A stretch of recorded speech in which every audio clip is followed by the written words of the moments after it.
how did you manage the anxiety of like, oh man, this initial thesis we had is not working.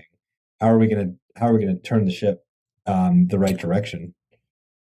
I mean, I was super depressed. I was just like, this was the idea. This is the market segment that I studied for the last 3+ years.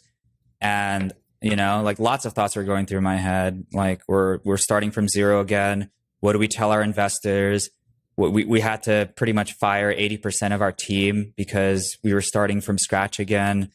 So there was lots of anxiety. I was probably pretty depressed around that time period too, that like we have to sort of do this again. And like, you kind of feel like, oh, I'm an idiot, right? Like, well, how did all these other startups do it? Like the biggest idiot ever. Well, But the startups you read about, by the way, the the vast startups you read majority. about, yeah, Yeah, yeah. And that's kind of why like I did the thread that I did, because I'm just like, that's not like whatever you read is not reality, right? And like we got press for the Series A, and that was cool, but it was just so like also surface level, right? Like of just like, yeah, it just made it sound like everything was great. And when you talk to reporters, it's like you got 30 minutes of their time. They're going to quickly, I mean, obviously I'm super grateful for everyone that wrote about us, but like for it's sure. very, very surface level. And one of the reasons I'm doing this podcast and one of the reasons like I put out that thread is like people need to see like the vast majority of companies are messy as hell. They're not a Hmm. clear path. They're not just like seed A, B, C, and then IPO. Like there's just so many.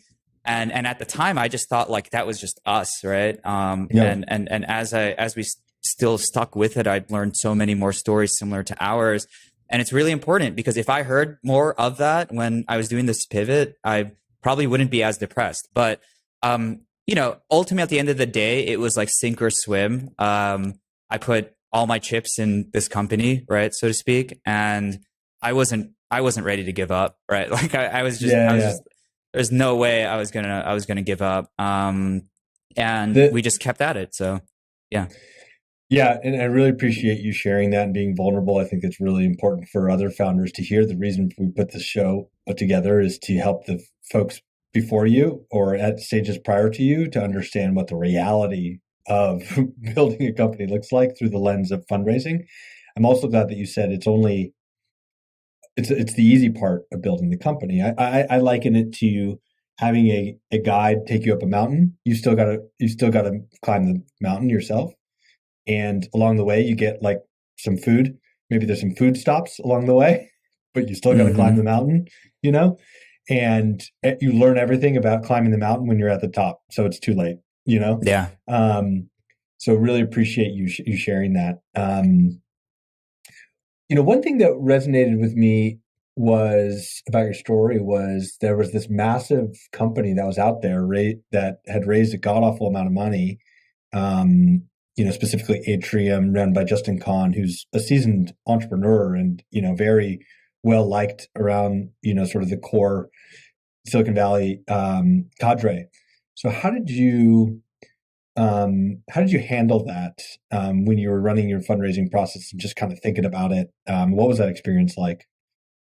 Yeah, I mean, I think the initial reaction was just like seriously, like the guy that freaking sold Twitch for $1 billion is doing a legal tech startup that's a marketplace. Like what the hell are the chances of that? Like it's just like I know the legal tech market is like pretty big, but it's just like it was in my head just well, still in the bigger landscape of things, a relatively niche kind of industry, and it's lots of people spend money on legal, but just never thought that would happen, right? So that was the initial reaction, like what the fuck.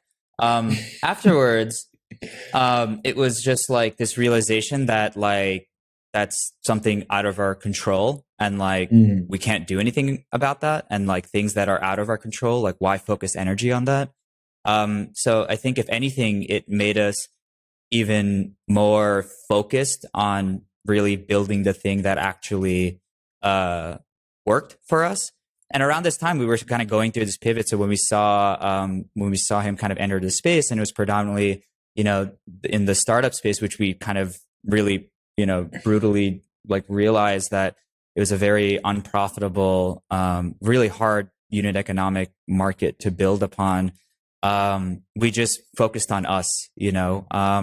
So yeah, I mean, it's scary. It completely derailed our Series A. So I think he ended up raising from like 100 And plus VCs like and super angels and top tier VCs. Yeah, I remember top that. tier VCs. And it pretty much like we were raising our Series A around the same time. So like he talked to he raised from every single person we were in talks with. And then it made so much sense why people stopped responding back to our emails. And then we were just like, all right, like this is it. It's just us. We're not raising again. We have this product. We have a couple people that are still sort of dedicated to the mission, dedicated to the cause.